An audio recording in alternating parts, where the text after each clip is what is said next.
The U.S. Department of Agriculture says more than 18,000 of the world's 25,000 certified organic operations are here in the United States. The domestic organic industry has grown by nearly 250% in 12 years. The statistics also show many organic producers aren't quite ready to totally abandon conventional crop production. Market to Markets, Paul Yeager explains. According to the Agriculture Department, 40% of U.S. organic producers also sold non-organic goods in 2012, suggesting that many of America's organic operations hedge their bets with conventional and even genetically modified crops. Farmers aren't necessarily in distinct groups. There are farmers out there who are both organic farmers and conventional farmers, or both organic farmers and biotech farmers at the same time. Some organic purists are critical of the so-called split farming operations, fearing that the cross-pollination or intermingling of genetically engineered crops with their products could hamper organic sales. But farmers who embrace organic production and methods relying on biotechnology say they're able to make informed decisions each year based on both economic and environmental concerns.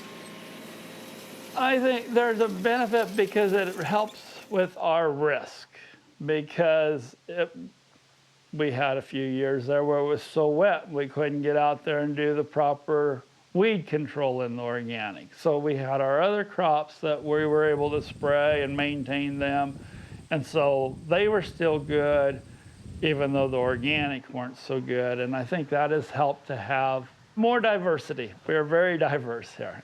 Jim Peterson, his wife Julie, and their 4 children farm near Knoxville, Iowa.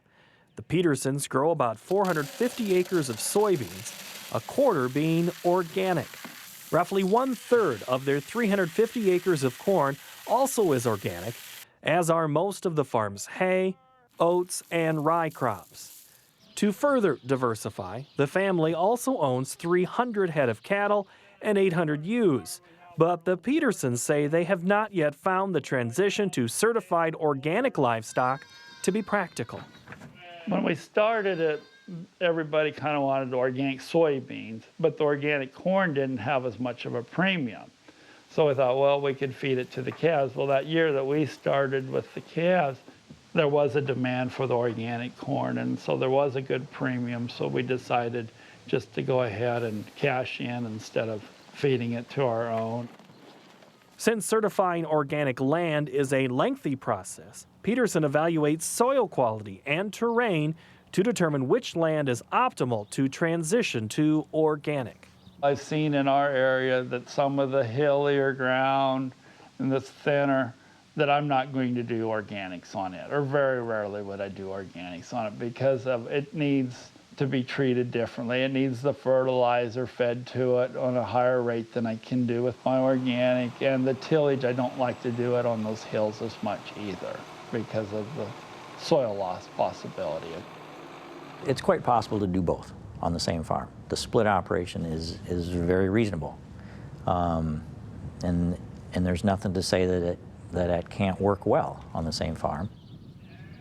The Petersons own 550 acres and rent another 2,000 for pasture and crops. They try to respect the preferences of landlords when making decisions related to planting, and that can be challenging.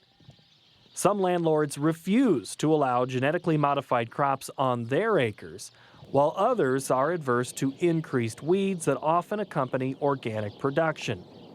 And for Peterson, switching rented land from conventional to organic is risky. A lot of the land we farm is rented, and we only have 1-year contracts with the landlords.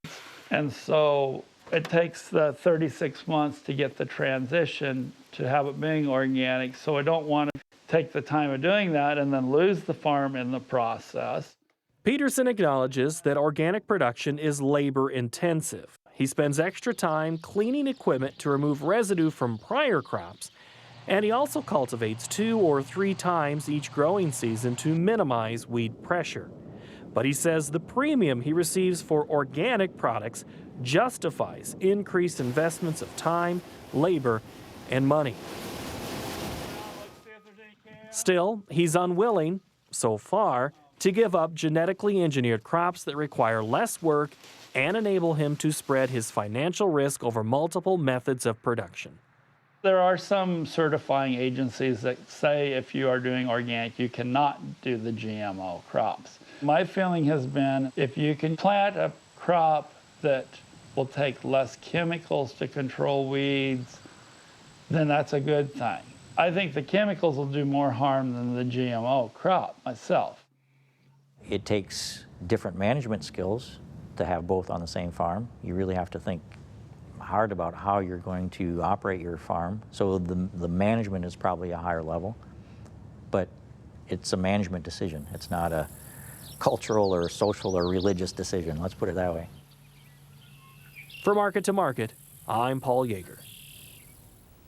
And you can watch this story on mixing organic and non-organic farming on the Farmweek website. That's farmweek.msucares.com. You can also watch Farmweek stories on YouTube and Facebook. We'll have a link to the Market to Market website where you can see the story as well as read the entire script.